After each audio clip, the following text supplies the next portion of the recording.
गुरमी भाजपा सरकार की जन विरोधी नीतियों के विरोध में कांग्रेस ने आज गुरमी नगर में जंगी प्रदर्शन किया। हम आपको बता दें कि कांग्रेसी नेता राहुल भदौरिया के नेतृत्व में आज हजारों की संख्या में कांग्रेसी कार्यकर्ता गुरमी नगर की सड़कों पर उतरे। इस दौरान गुरमी नगर के व्यापारियों से बाजार बंद करने का भी आग्रह किया गया। वहीं शांतिपूर्ण तरीके से गुरमी थाना परिसर में पहुंचकर धरना दिया गया। मेहगांव विधानसभा से पूर्व कांग्रेस प्रत्याशी राहुल भदौरिया ने कहा कि भाजपा की सरकार बनते ही लगातार अत्याचारी का दौर शुरू हो गया है। मनमाने तरीके से एफआईआर दर्ज की जा रही है।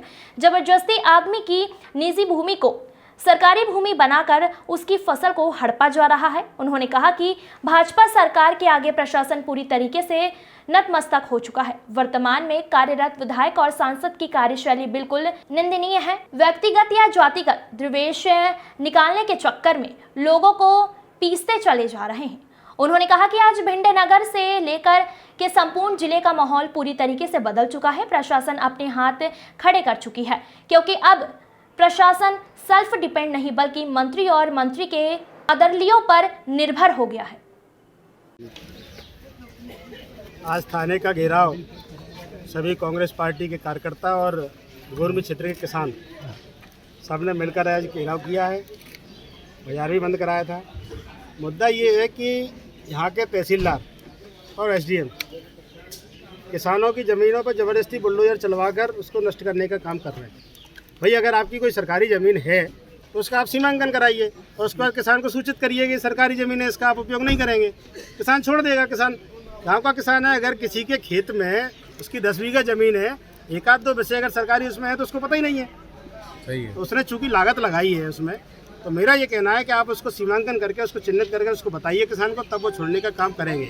अभी आप दादागिरी से फसल काटने का काम कर रहे हैं और जिनने धोखे में एक आध दो विषय जगह काट ली है उनको आप मुकदमा दर्ज करने की धमकी दे रहे हो।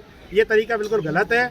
दूसरी मांग, पुलिस प्रशासन क्या कर रहा है कि चुनाव टाइम पे या वैसे भी कई मुकदमे पुराने जो पेंडिंग हैं, अज्ञात में पेंडिंग हैं, उनमें कांग्रेस कार्यकर्ताओं को चिन्हित करके झूठा अवैध हथियार रख के जेल भेजने का काम कर रहा है।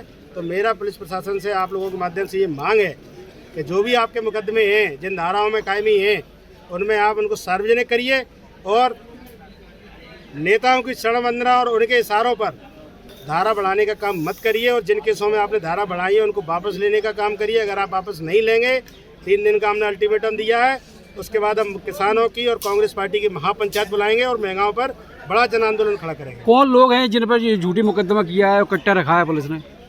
अभी हाल ही में एक जनपद के उपाध्यक्ष जो भारतीय जनता पार्टी छोड़ के कांग्रेस में शामिल हुए, अभी मेहगांव जनपद के उपाध्यक्ष है शैलेंद्र भदौरिया, वो बेचारे अपने बच्चों के लिए अंगूर खरीद रहे थे गोलक मंदिर चौराहे पर। पुलिस वहाँ से पकड़ लाई और उन पर झूठा कट्टा रख के लोअर पहने हैं। वो अभी घर से आए और पुलिस कह रही है कट्टा लगाए, तो लोअर में कट्टा कैसे लगा सकते?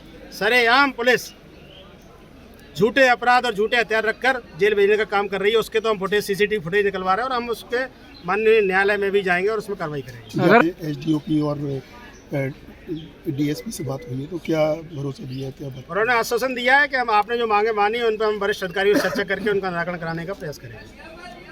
अगला आपका क्या कदम होगा?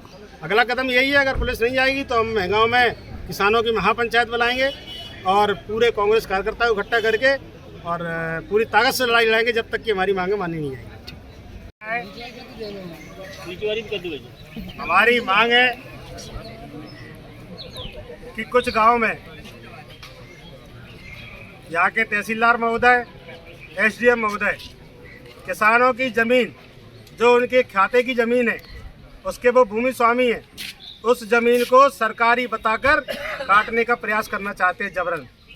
कुछ किसानों ने अपनी ज़मीनें काट ली हैं तो उन पर झूठे मुकदमे दर्ज करने की चेतावनी दी जा रही है उन्हें, और कहा जा रहा है कि हम तुम्हारे खिलाफ मुकदमे कायम करा देंगे, केवल इसलिए कि उन्होंने अन्याय और अत्याचार के खिलाफ कांग्रेस पार्टी को वोट दिया था। तो मैं आपके माध्यम से इन सबसे कहना चाहता हूँ, यहाँ के तहसीलदार और एसडीएम से, कि किसानों के साथ अगर आपने किसी भी तरीके का अन्याय किया, झूठा मुकदमा दर्ज कराने का काम किया, तो यहाँ का एक एक किसान, एक एक कांग्रेस का कार्यकर्ता गिरफ्तारी देगा, आपकी जेलें भरने का काम करेंगे और देखेंगे आपकी कितनी आपकी जेल है और कितनी ऊंची जेल है। दूसरा, गुरमी टीआई द्वारा कुछ चुनाव में मामले अज्ञात में हो गए थे, कई जगह मामले हो गए थे, तो गुरमी टीआई द्वारा कांग्रेस के कार्यकर्ताओं को चिन्हित करके और उनमें धाराएं बढ़ाकर झूठे अपराधों में कहीं से सड़ा सड़ाया कट्टा लाकर उन पर रखकर उनको जेल भेजने का काम किया जा रहा है। मैं आपके माध्यम से कहना चाहता हूं, अगर गोरमी टीआई को निलंबित नहीं किया गया 3 दिन के अंदर, तो आज तो सिर्फ गोरमी क्षेत्र के किसान और कांग्रेस कार्यकर्ता इकट्ठे हुए हैं। अगली लड़ाई हम मेहगांव और उसके बाद भिंड और उसके बाद भोपाल तक लड़ेंगे। हजारों लाखों की संख्या में किसान और कार्यकर्ता इकट्ठा होकर समस्याएं बताई गई हैं, उनमें नियमानुसार जो भी कार्रवाई। क्या क्या क्या सर ज्ञापन में? ज्ञापन में उन्होंने कुछ किसानों की समस्याएं बताई हैं, उन बारे में जो भी है ना वैधानिक तरीका होगा उसके अनुसार कार्रवाई की। सर प्रशासन के द्वारा फसल काटने का मामला सामने आया, क्या पूरा? वो सब नियमानुसार देखा जाएगा, जो भी है ना नियम में होगा उसके अनुसार। किसी की निजी भूमि में हमको हस्तक्षेप नहीं करेंगे। सर पुलिस पे शासकीय आरोप है जमीन सर, है तो उसको हम वो उनसे ठीक है सर। जो भी विवेचना में अपराध पंजीबद्ध हुए जैसे तथ्य आ रहे हैं उस अनुसार कार्रवाई की जाएगी। ये ज्ञापन दिया है, उनके बिंदु भी अपन विवेचना में दिखवाएंगे। जो विवेचना में तथ्य आएंगे उस अनुसार नियमानुसार और विधि अनुसार कार्रवाई की जाएगी। कौन है ये सर शैलेंद्र भदौरिया जो पकड़ा गया है सर? ये एक अपराध पंजीबद्ध हुआ था गोरमी थाना क्षेत्र में, तो उसमें जो विवेचना में तथ्य आए थे उसके अनुसार वो आरोपी थे, तो उसमें गिरफ्तारी की गई है।